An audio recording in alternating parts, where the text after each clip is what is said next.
Welcome to the ReaderHouse Roundtable, where authors from all walks of life come together to discuss the trials, tribulations, and triumphs of publishing their books. I'm your host, Corey Graham. Join us here every Friday night at 8 p.m. or listen anytime via podcast at Spotify, Apple Podcasts, Stitcher, TuneIn, and PodServe, to name just a few. The Author Roundtable is sponsored by ReaderHouse Online Bookstore, where the independent new authors come first. Joining us now on the ReaderHouse Author Roundtable is author Pat Hughes, and his book Moments is out now through Christian Faith Publishing. Pat, welcome to the Roundtable. Thanks for joining us. Corey, good to talk to you. Thank you. Absolutely. Can you tell us what Moments is all about? I've written a little bit over the years. I've just sat at a desk for a lot of years, and every once in a while I would have time to write something, and I wrote 3 or 4 stories about my life in Montana, Wyoming. I always felt like my guardian angel stepped in somehow, took care of me when I got in places I shouldn't be. Moments became a story about my memoirs. Some of them I embellished a little bit just because everybody was talking about going out with their guns in Powell, Wyoming the one day when I was sitting in a restaurant. I jumped up and said, I'm 100% against guns. And 2 people cocked their guns. And I gave a 5-minute yelling at them speech, and everybody started clapping as I walked out of the restaurant. And I'm thinking, I hope somebody paid for my lunch. Wow. and so then I went and pulled the same thing in Casper, and I planned it a little more. I had a little more information, and I knew somebody would cock their guns, and just one person cocked his gun there at Casper to start me off, and did the same thing. But some of those stories are like that. Most of them are just stuff that happened to me where my guardian angel stepped in. Like one of them, I had a flying saucer hovering overhead, and a jet airplane came out of the airport, and the flying saucer went away. Another time, I was in a carload of 6 Indians, young. I was like 20 and they were 16, and I made the mistake of getting in with them. They were ready to hurt me somehow. On the radio comes Paul Revere and the Raiders, Cherokee Nation. I just started screaming, turn that radio up, and started punching and jabbing everybody. And within 2 minutes, we were all just big buddies. You know what I mean? It's just, I don't know. I did a lot of drinking and fast driving. Growing up in Montana, there were no speed limits. People I hung out with, they bought us a couple 6-packs and threw them in a cooler before they went on road trips. So, you know, that was kind of the way things went. And I mean, stuff I wouldn't think of doing now. But yeah, wow. Wow, sounds like you've led quite an exciting life. Yes, and I just had a ton of different jobs. I'm kind of a total workaholic, so I'm ending up living through that right now. My next book, I have 30 or 40 chapters written, but it's going to be my close to death, near-death experiences. My closest one, I don't give this away to anybody, but I'm kidding. I'd been drinking all morning. Then me and another person were sitting out at the lake, sobering up for 3 hours and just talking about stupid stuff or important stuff or whatever, just because we didn't want to be driving back to town drunk. 2 guys and a girl got on this dock down below us, and the girl jumped in swimming. So the one other guy jumped in swimming, and so the other guy jumps in, and I'm just going, oh, no, this isn't good. And my buddy said, man, I can't swim. I cannot swim. They got about 30 foot away from the shore and all started drowning. I got to try and save them. And I told this guy to grab a spare tire, and I was going to have to try and save him. And then I waved down a boat. A boat just happened to come by, and I waved him down, and he saved him. The book is called Moments, and if it's anything like what you've described, this book is going to be full of some great moments. And I think a lot of people ought to check this out. Again, Pat Hughes, this is from Christian Faith Publishing, available on Amazon, Barnes & Noble, and iTunes. Pat, thank you so much for sharing about your book today, and thank you for your time. Corey, good talking to you. Thank you. I hope you read the book. I believe everything in life has a meaning, and seeing that can give you a new appreciation for who you are today. Author Marie writes about this in her new book, Destiny Without Knowledge. Marie is joining us now at the ReaderHouse Author Roundtable. Marie, welcome. Thank you. Can you tell us what Destiny Without Knowledge is all about? Well, it's an autobiography, so it's my life story. It's the events that happened from the time I was born until now. What would you say the overarching theme is? What's the gist of the story you're telling? It's showing how a person's life is determined by things that may have happened earlier in life that they remember all or some of.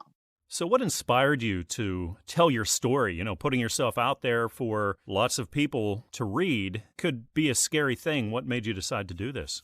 And it is a scary thing because it's true. It's a true story of my life. And of course, there's the good parts of my life as well as the confusing parts of my life.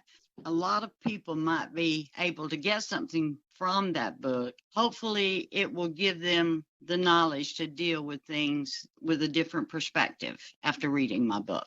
Is there a certain readership, a certain audience that you had in mind? No, there isn't. I think people from all different walks of life could possibly relate to my book, and different ages as well.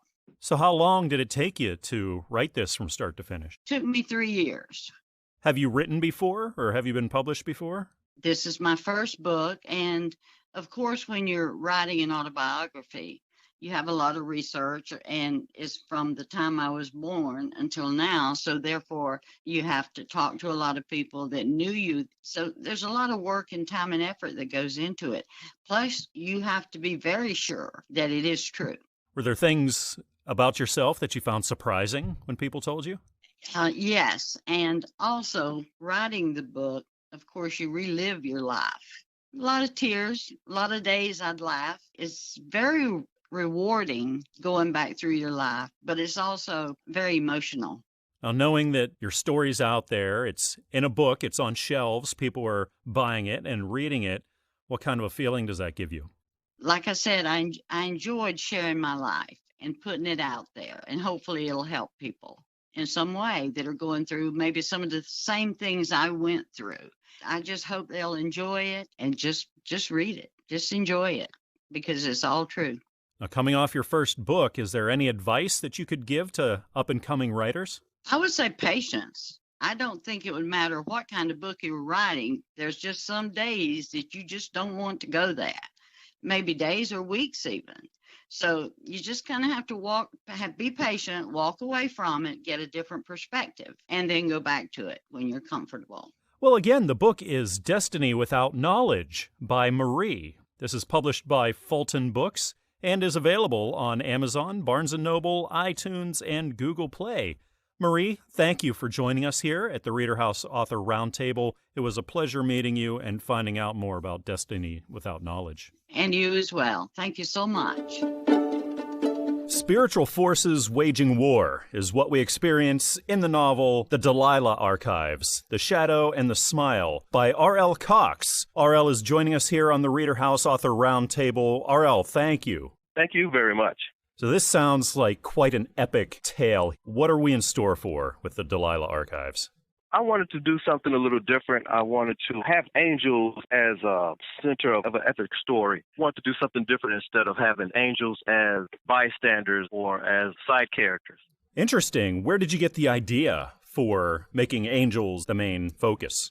Mostly I wanted to do something a little different. I'm a big superhero fan and anime fan, so I wanted to make it where angels were the ones with superpowers and that type of thing. So what would you say would be the overall message that you get from this book? I guess it started out with me being a gamer. And interestingly enough, a lot of the conversations that I've had with gamers were about how disrespectful they are towards God. And I kind of want to show that there's a lot of things about God that they may not know or want to think about. So I kind of want to show God in a different light, and angels were the vehicle for that. To bring the Christian faith to the gaming community, I've never really thought about that before. So that's an interesting spin. People won't believe that there is a God, but they will believe that there are angels. You know, maybe think of them as something as cool as Iron Man and Captain America and give them a chance. So how long have you been writing? I think it started like back in 2007. It took me a while to try to get the concept down and the characters down. And I guess it really started out as a movie script. I got some good feedback from somebody that was going over the script, and they said that you have too much information here. It should be a novel. You couldn't really get the feel of what was going on. It wasn't enough pages, I guess. So I kind of felt that I can just try to turn it into a novel. So how difficult was the process getting it from your final manuscript that you wanted to get published to actually being published and going through those channels? Was that a difficult process? This is my first attempt at being an author, so for me, I just wanted it to be perfect and try to go through as many revisions of it to make sure I got everything that was wrong with it out. So it was a little difficult for me, yes. Well, again, the book is The Delilah Archives, The Shadow and the Smile by R.L. Cox. This is published by Christian Faith Publishing and is available at Amazon, Barnes & Noble, and iTunes. R.L., thank you again for joining us here tonight at the ReaderHouse Author Roundtable. Thank you very much. What if everything you wrote in your journal magically came true? Well, that's what happens in Lynda L. Jewell's new book, The Journal. Lynda is sitting with me right here at the ReaderHouse Author Roundtable. Welcome, Lynda. Thank you. So, can you tell us what The Journal is all about? It's a story about a boy, 14, who inherits a journal on his grandfather's death. He finds out that what he writes in the journal comes true. And with that comes great responsibility. And he starts off small, and his requests get larger and larger as we go through the book. And the responsibility gets larger and larger. So where did you get the idea for this? It's kind of funny is as you're going to sleep, there's this moment in time where you're in between sleep and dreams, where you can control your dreams a little bit. I was in that space and this idea popped into my head and I started thinking about it and I wrote it down. I woke up the rest of the way and I wrote it down next to my bed, and I woke up the next day and I looked at it and I started playing with it in my mind and I started outlining it, and that's where the book started. So is this the first time you've written a book? Have you been published or anything before? I have 4 other books that are in a series, the Ingraham series, that is young adult fantasy, and there's 4 of them in this series. It's about 2 young teenagers that when they fall asleep, they wake up in another realm.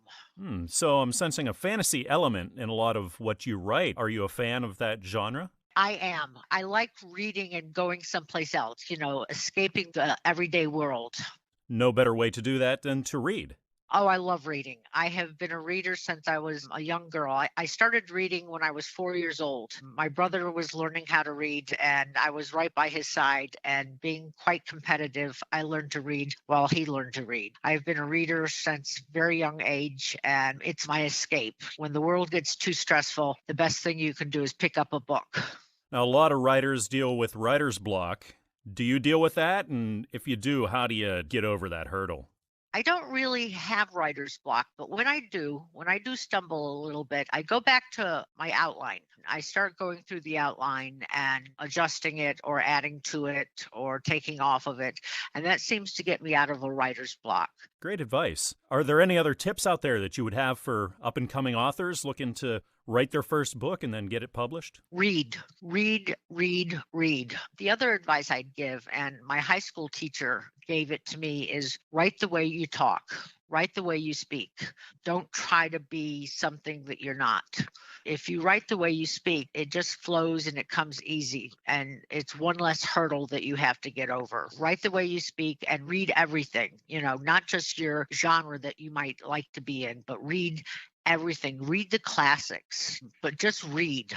Great words. Again, the book is The Journal by Lynda L. Jewell. This is published by Fulton Books and is available on Amazon, Barnes & Noble, iTunes, and Google Play. Lynda, thank you for joining us today. It was a pleasure meeting you and finding out about The Journal. It was a pleasure to be here. Thank you so much. How do you come to terms with self-acceptance when so many people around you expect you to be a certain way? Well, the author I'm speaking with right now, Mary Elizabeth, attempts to answer that question in her new book, Connecting to the Light Within, A Journey of Faith. Mary Elizabeth, thank you for joining us here on the ReaderHouse Author Roundtable. Thank you so much for having me. I'm very excited. Well, Connecting to the Light Within seems like a really interesting book. Can you tell us about it? It's my story, but it's a story that fits most people. We grow through life as being told who we should be, what we should do, how we should behave, and learning to embrace our truth, especially if you tend to be a little different than others, such as myself, because I grew basically seeing dead people from a very young age and was told, not to be who I was. And it wasn't until I learned to accept the truth of who I am and allow that to expand and follow that faithfully in myself that I was able to embrace the truth of God. So what was your inspiration, your motivation for putting these thoughts down in print format, getting it published, and putting it out there for everyone to read? Well, way back in 2007, I had a thought that I would write this book. And the book was simply, going to be titled What I've Learned on the Way to Fabulous. And through that process, I let it go. And then one day after I turned 50, I just had a thought, it's time to write that book. And so I sat down and just followed the thoughts that came through. Interestingly enough, found that what started out as journal entries turned into the premise of the book and just flowed from there. Wow. So how long was that writing process for you? Almost 3 years to complete, but the time that I actually wrote, most likely about a month. So is this your first time being published or writing a book? It is. It is my first book, so I am now working on my third, and it is an exciting process to finish the book, hold it in my hand. That was just a thrill. Oh, wonderful, wonderful. What have you learned along the way? Is there anything that you could tell new writers? The most encouraging aspect that allowed me to continue writing and going through my self-doubt was to find someone who could listen to what I wrote. I didn't ever have anybody read it. I had somebody listen. And their reaction to what I wrote encouraged me on, moved me forward. And when I didn't have a reaction, it was like, okay, maybe I need to rethink that process. You just have to believe in yourself. That's what the journey of faith is all about, believing in yourself because of who you were created to be. That's a really interesting strategy, reading it out loud for people and then gauging their response. It affords you the opportunity to hear your own voice, because sometimes when you read it in your head versus speaking it presents differently. So it allows you to edit the voice. So it sounds like this is going to be a great read for a lot of people. The name of the book, again, is Connecting to the Light Within, A Journey of Faith by Mary Elizabeth, published by Christian Faith Publishing, available on Amazon, Barnes & Noble, and iTunes. Well, Mary Elizabeth, thank you so much for telling us about your book. We're looking forward to what's coming up. And again, thank you for your time. Thank you, Corey. You have a blessed day. The Giant of Africa is the name fondly given to the country of Nigeria, and author Victor Udo's new book, Which Way, Nigeria? Structure, Leadership, and Equitable Sustainable Development, is out now. Victor's chatting with me now at the ReaderHouse Author Roundtable. Thank you for being here, Victor. Thank you very much, Corey, for having me. Which Way, Nigeria sounds like a really interesting, in-depth book. Can you tell us about it? Yes, Nigeria, like you rightly pointed out, is a very large country in terms of people, 200 million people. But we've been struggling with the structure, and we've been having problem of leadership. And so this book is really talking about the history of Nigeria, how we've come far, and what we can do. What's the potential for the 200 million, mostly young citizens in the future. Is this your first book you've written, or have you written before? If you count my dissertation and other referee journal publications, then it's not the first, but this is the first in a book form. So what was the process like, researching this and writing it and then editing it all down for publishing? Well, my PhD is in public policy from the University of Delaware, where we were taught critical social research. In that critical social research, you become a part of the community to observe and participate and then communicate. And so I spent the last 7 years in Nigeria observing and participating, and now I put it in the form of a book for posterity and for people who love Nigeria, people who are interested in Nigeria. Fulton Books have been great in helping me to put it in a book form and getting it published. Was there a certain group of people or readership that you had in mind when you were writing this who might get the most from this? Yeah, I believe anybody that is interested in the well-being, the future of Nigeria, whether they are the young generation, students, college students, policymakers, ambassadors, investors, people who want to know about Nigeria, the structure and the potential and the future. What was the publishing process like, being that that was new for you, to get it into book format, so taking your manuscript, working with Fulton to get that into the publishable format? What was that like for you? Well, it was interesting, especially, like I said, I've done a PhD and written a dissertation, so I've gone through the process of editing, but doing something outside of a school environment like this book, I believe Fulton Books was very helpful to make sure we focus on the audience, which is broader than just writing for professors.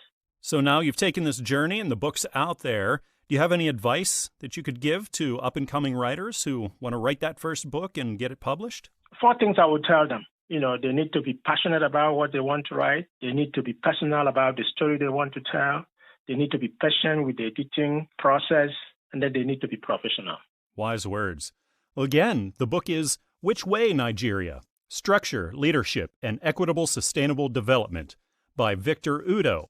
This is published by Fulton Books and is available on Amazon, Barnes & Noble, iTunes, and Google Play. Oh, Victor, thank you so much for your time today. It was great meeting you and finding out more about your book. Thank you very much, Gary. Here on the ReaderHouse Author Roundtable, I'm speaking with author Kristin Hagen about her book, A Line Above, a personalized letter to airbag survivors everywhere, the truth about airbags, the importance about preventative care. Kristin, welcome to the Roundtable. Hi, welcome. Thank you for having me. I'm excited to be here. Preventative health care is something that a lot of people, I think, need to know more about. So tell us about this book. I think that it's important that individuals everywhere, whether they're a survivor, they're a thriver, they've come through something, whether it be an injury, an illness, they're working through something, a disease, or some sort of current care process, I think that it's important that individuals have access to usable tools that they can put in their tool belt and know where to pull that information from. And no book to date covers what this book today does. So this will give people the power to not only know how to undo something if something has happened in their life, again, whether albeit injury or illness, or just health improvement, but it will still give them usable tools in their tool belt and tool chest to be able to go to over and time again and overcome those injuries and those obstacles and yet keep going on their path to wellness. How would you say that this book could help save lives and prevent catastrophes? Yeah, I think being an informed consumer is always good. I see this book is similar to a safety manual. It's a personalized letter from me directly, and it tells people the truth of what they need to know to save a life. No matter what they're going through, if they've got a recall, if it's happened to them, they're not quite sure what's happened to them, but some major thing has happened in their life, maybe attributed to an automobile accident, maybe not. This is a starting point for anybody, or even an intermediate or advanced, to know to be an informed consumer.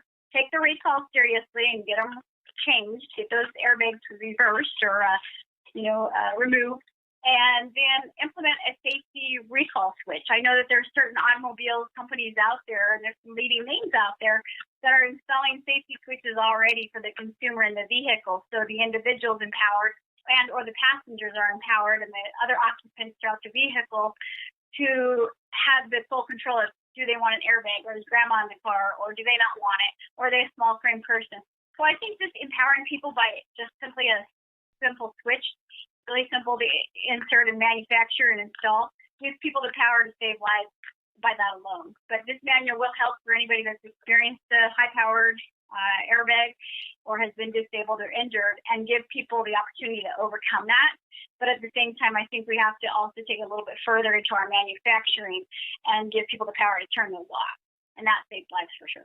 And we're grateful that you're telling your story and sharing your experiences and all this wisdom with us. So again, the book is called A Line Above, a personal letter to airbag survivors everywhere The Truth About Airbags, The Importance About Preventative Care by Kristin Hagen. This is available through Christian Faith Publishing at Amazon, Barnes & Noble, and iTunes. Kristen, thank you for talking with us tonight. It was a joy. Absolutely. Thanks for having me. I'm really glad I was able to be here today, too, and best of luck to your viewers. You never know what twists and turns life has for you next. And the next book we're talking about here at the ReaderHouse Author Roundtable touches on that. Chance Encounter is out now through Fulton Books, and its author, Veronica Ratner, is joining me now. Thanks for chatting tonight, Veronica. You're welcome. Thank you for having me. So, can you tell us what Chance Encounter is all about? Chance Encounter is a story about a woman who, through some very unfortunate times growing up, had some very bad issues with finding love. Never had the love that she needed from her parents, and that led to jumping at the wrong chance of love. It could have been fatal. And from there, she pulled herself up, determined to have a better life for her child. And it led to her dreams of what she wanted coming through very, very hard work and some very trying times. So what gave you the idea for the premise of this story? I think everybody in their life goes through some really hard times where you think, I just don't want to do this anymore. When you go through that, you find out who your true friends are. And that's the basis of this story also, are the friends that stood by her and helped her realize what she was capable of. Have you written before? Is this your first book? This is my first book. Oh, congratulations. What was that process like? Well, once I got started, it was easy. But trying to put things together in my mind, because I've never considered myself a professional writer, I had to try to get things organized in my mind. And I don't know how many times, thank God it wasn't paper, or I would have killed a rainforest, how many times I went through the manuscript and rewrote and went, oh, that's not going to work. Kept challenging myself to get it to where it was a story that gave a message. How difficult was it to take your manuscript and then get it into the publishable format? Oh, it's very easy. Fulton Books made it very easy, guided me through the whole process. Are there any tips, any lessons you learned here that you could send out there to aspiring authors that want to get published? Don't give up. Believe in what your story is. Make sure that you check your facts. Numerous times and places that I used in my book, for me, I was fortunate enough that I actually lived in these places, so I could draw from that. So if you can draw from your own life's experiences, sometimes that's a lot easier. I know that oftentimes a lot of writers are also avid readers. What kind of genres do you enjoy reading? Oh, I love history. Anything that is historical, I will read. You can't go forward if you don't know where you came from.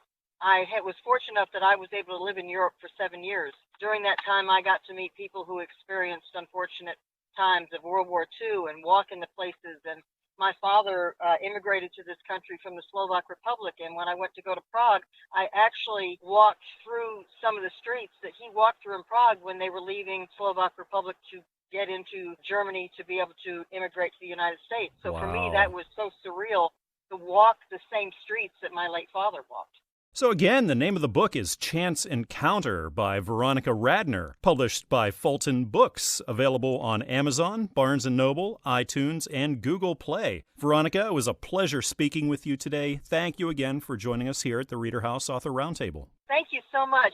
It was a wonderful time. I appreciate it. How does God speak today? Or does he even still speak at all? Well, author Janelle Daguisan offers some guidance with his book Dialogues with God. Janelle is here with us right now. Welcome to the ReaderHouse Roundtable. Thank you, and thank you for having me. So can you tell us what Dialogues with God is all about? Well, the book is about the transformation that occurs in one's life when God takes control. It offers a view of God that can only be seen when one's spiritual eyes are opened to his immeasurable and indescribable love for his children. The stories depicted in the book are both intriguing and hilarious. It features a series of events that are dramatic. Some of them are even comedic and romantic. So what gave you the inspiration to write this book and to put it out there in print? I have been teaching Sunday school for a long time. To me, it was a privilege to do so. And with that, it helped me understand God better. And by doing so, the subject of my book became God. So he inspired me to write the book. So have you written before, or have you been published before? I have written before, but I have not published before. This is my first book. But I am glad that my first published book is about God. and not something else, because we should be totally devoted to him. Whatever we do, our work should be focused on him. So how long did it take you to compile and write this book? Well, once God opened my eyes, the subject of my book, once God opened my eyes to what he wanted me to talk about, it did not really take long. From start to finish, the process in terms of jotting the first sentence to holding a hard copy in your hand is very long and tedious. Yeah, what was that process like of getting it published, to doing all the editing and all that work? Since that was my first time, I really didn't know what I was getting into. I thought it would be very easy and a short process, but in terms of getting a hand copy book and getting it edited and doing all the work that needs to be done, one has to be patient because it's actually very lengthy. Process is long, but it is worth it to get it out there to your readers. Was there a specific readership that you were going for, maybe a specific group of people that you were thinking of? I think everyone should be interested in learning about their Heavenly Father, who loves them so much and is willing to go extra miles to restore the relationship that has been broken when we disobeyed him back in the beginning. So I don't have a specific target because I would really love for everyone to have a chance to read the book. Yeah, certainly I think everyone could get something from this. Well, again, the book is called Dialogues with God by Janel Daguisan, published through Christian Faith Publishing, and is available at Barnes & Noble, Amazon, and iTunes. Well, Janelle, it was a pleasure speaking with you today and hearing about the book. Thank you so much for joining us. And thank you for having me. Right now, I'm talking with author Renee Goodwin at the ReaderHouse Author Roundtable, and her new book, Gigi Cleans House, Learning Teamwork, is on shelves now. Welcome to the show, Renee. Thank you. I appreciate you having me. Absolutely. It's great to have you here. So can you tell us what Gigi Cleans House is all about? Gigi Cleans House is written from the perspective of a puppy that has some great ideas on many different things. And Gigi Cleans House, Gigi teaches teamwork, trying to help her Mrs. G and Susie with the daily chores. Gigi entered my life a few months ago.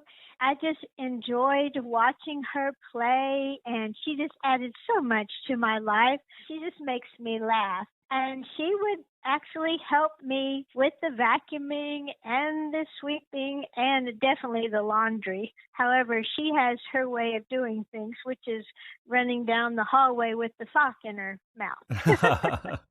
But she thinks she's helping.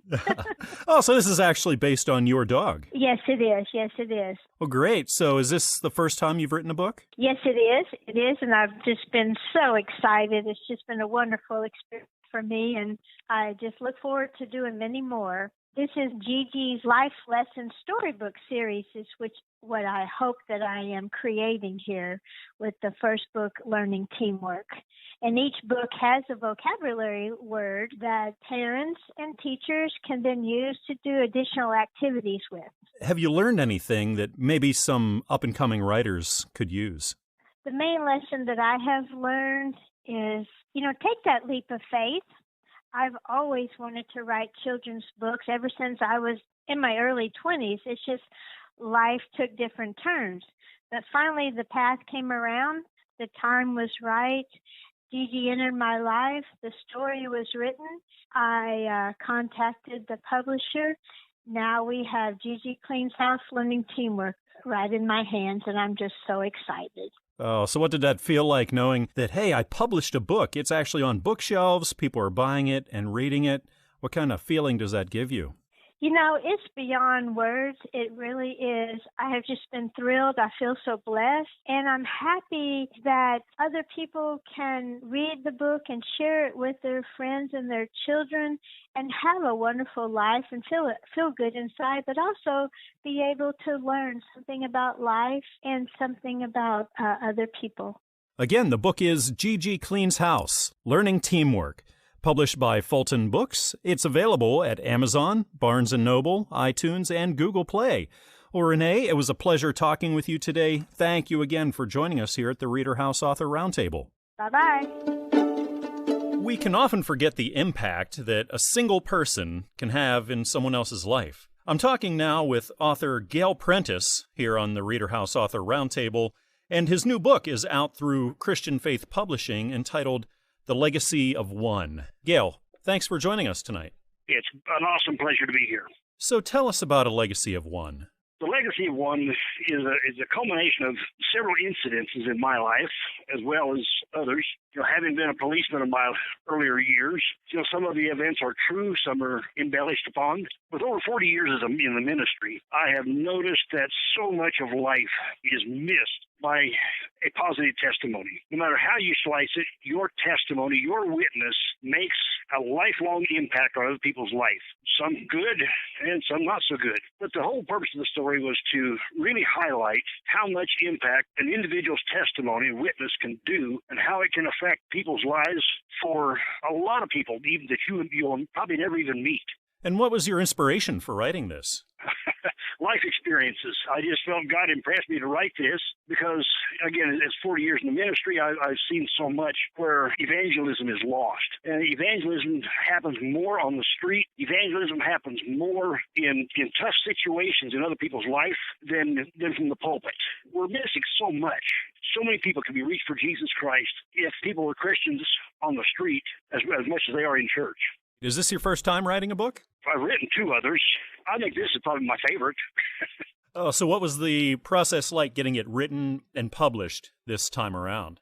The writing, it just flowed. I loved it. Getting published, now that's a whole different story.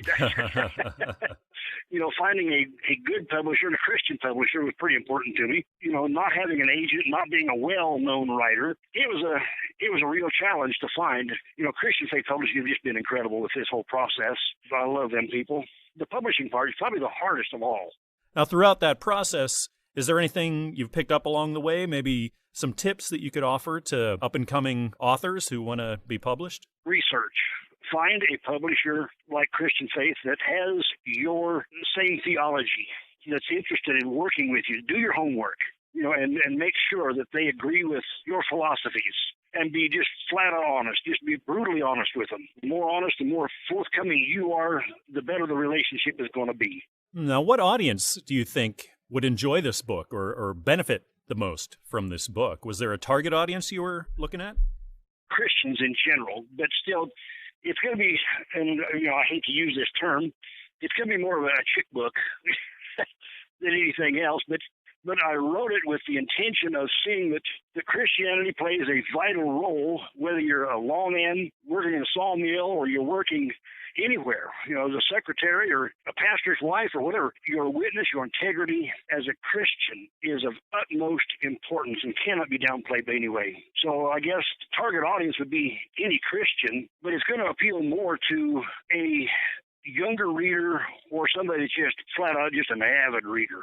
Well, we're looking forward to that. Again, the book is The Legacy of One by Gail Prentice, available through Christian Faith Publishing on Amazon, Barnes & Noble, and iTunes. Gail, it was a pleasure talking with you today here at the ReaderHouse Author Roundtable. Thank you for joining us. It's been a blessing, my friend. God bless.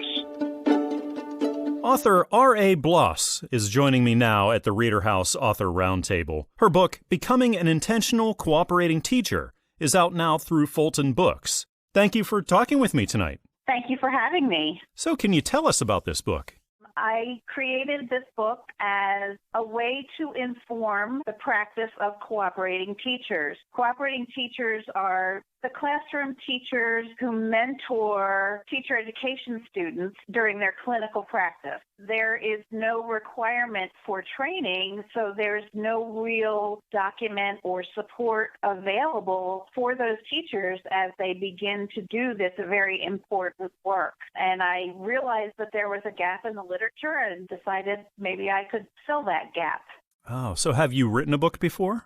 I have not. This was my first. The closest I came to this would be writing a dissertation. Oh, well, congratulations. That's a big accomplishment. Thank you very much. So what was the process like for you, writing the book, then getting published, being all new to you? It was very new. Everything that I tackled was a little bit scary, not sure how to proceed. But working with Fulton Books has been a godsend. They have been very helpful. The writing process took a lot longer than I thought it would. It took about 3 years to finish the book. it was worthwhile after it's all completed. Can you share any maybe tips or anything you learned along the way that aspiring authors would be able to find useful?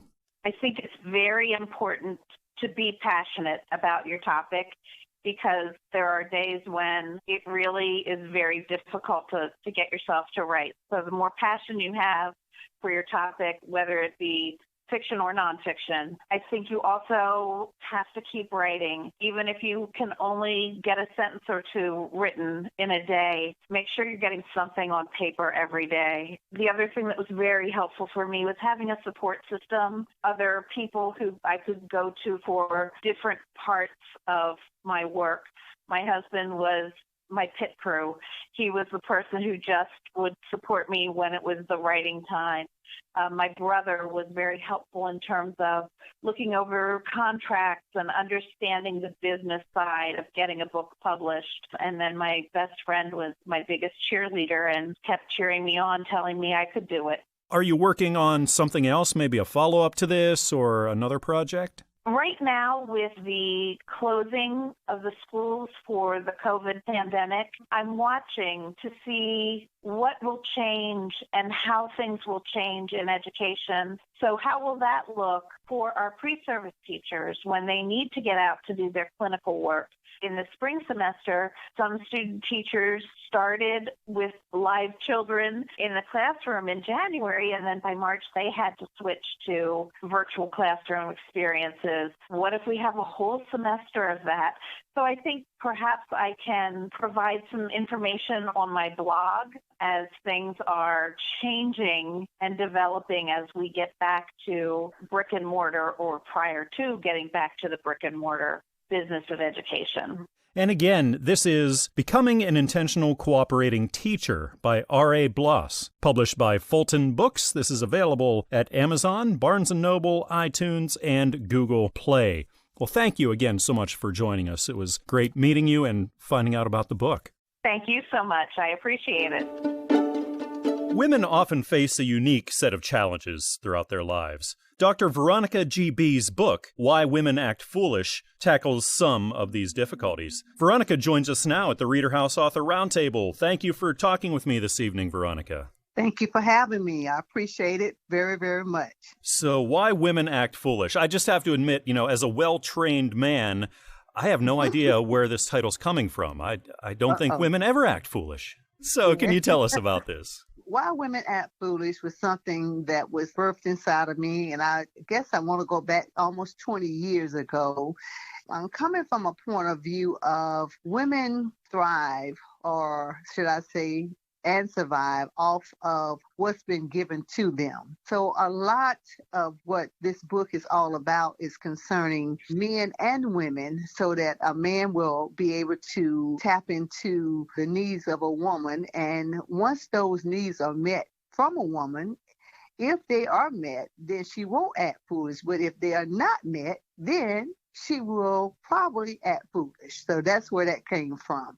So what gave you the inspiration then to write about this and put it out there to print? I did a teaching on it here at my church. My husband and I, we pastor a church called the Winning Church. I did a sermon on why women act foolish. At that time, I was in the book of Genesis reading about Adam and Eve, and the thought just came to me, why women act foolish? Because, of course, I'm in that category. I am a woman, and there may be times where I do act foolish or whatever.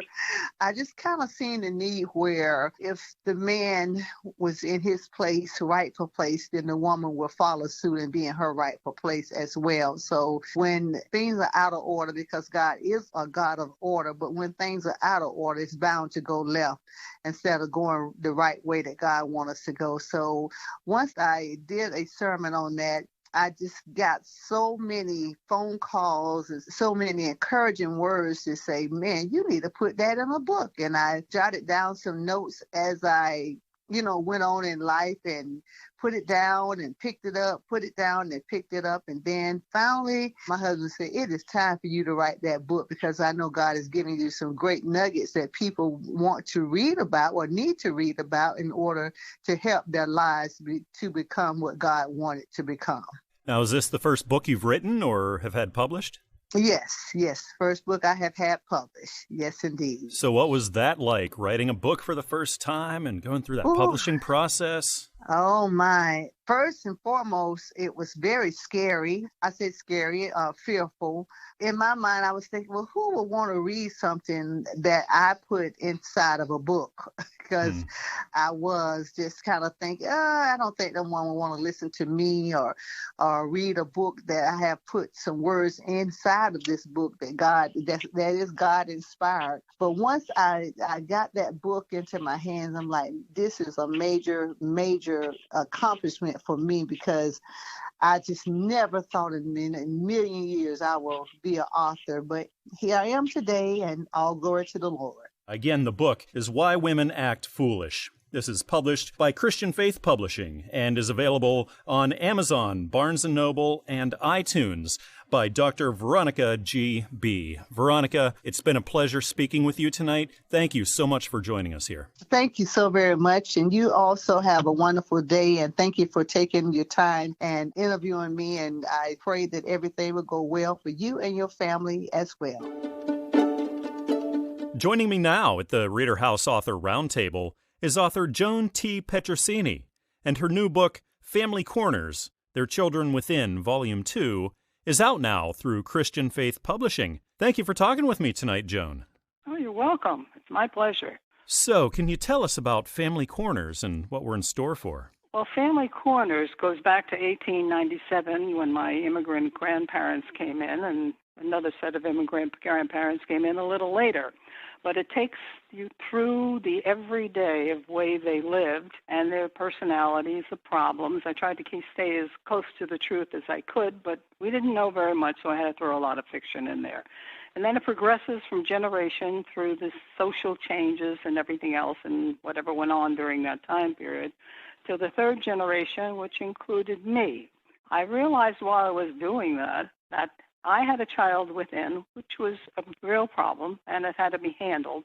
But what I noticed is that some of the other members of the family had a child within. I went to work on that, and the next thing I know, I'm no longer writing a history. It turned out to be a very personal type of story, and it brought in the loves of all the family around me and their problems, and it just developed itself from there. And that's why it got to be such a long book. It went through from 1897 to 1963. It sounds like quite a journey you took in writing this. It was, especially for me. Wow. There was no place to hide, Corey. How do you feel when you know it's on shelves, people are reading it, your story is out there for people to enjoy and learn from? What kind of feeling do you get? When I sat there with my book in my lap, I looked at it and I said, wow, this thing came out pretty. And then I sat there a little more quiet, and I digested the fact that it was there in my hand, and I just got a very deep, warm wow inside myself, and I sat there and enjoyed it. Well, is there any advice that you would give to aspiring writers who want to write that first book, they want to get published? You got to be very stubborn about it. And if you don't have any training, you've got to acknowledge that to yourself and try to find out as much as you can through your own writing where it's right and it's wrong based on, hopefully you've read a lot in your past and you apply that to what you're doing. So any other projects that you're thinking of maybe getting into writing? In writing? No, I really haven't. But I did have some forethought while I was doing it, and I created a few characters as I went along to bring some real fiction into it to see if I could handle fiction. In fact, I made up my mind to put a mystery in there and told my audience, my readers, exactly what I was going to do so that when they get there, they know why I did it. I took the theme of Children Within and built a mystery around it and added that to the book, which is, again, another reason why it was so long. But then, in fairness to them, I told them, I'm taking you back to real life, and I did. And real life at that point was extremely difficult to put down because it was extremely personal. Again, this is Family Corners, Their Children Within, Volume 2 by Joan T Petruccini. It's published by Christian Faith Publishing and is available at Amazon, Barnes & Noble, and iTunes. Well, Joan, thank you for joining us here at the ReaderHouse Author Roundtable. It was a pleasure speaking with you. It's been a delight talking to you, Corey, and thank you very much. I appreciate it. We hope you enjoyed this edition of the ReaderHouse Author Roundtable. where authors from all walks of life come together to discuss the trials, tribulations, and triumphs of publishing their books. We hope to see you back here every Friday night at 8 p.m. or listen anytime via podcast at Spotify, Apple Podcasts, Stitcher, TuneIn, and PodServe, to name just a few. The Author Roundtable is sponsored by ReaderHouse Online Bookstore, where independent new authors come first.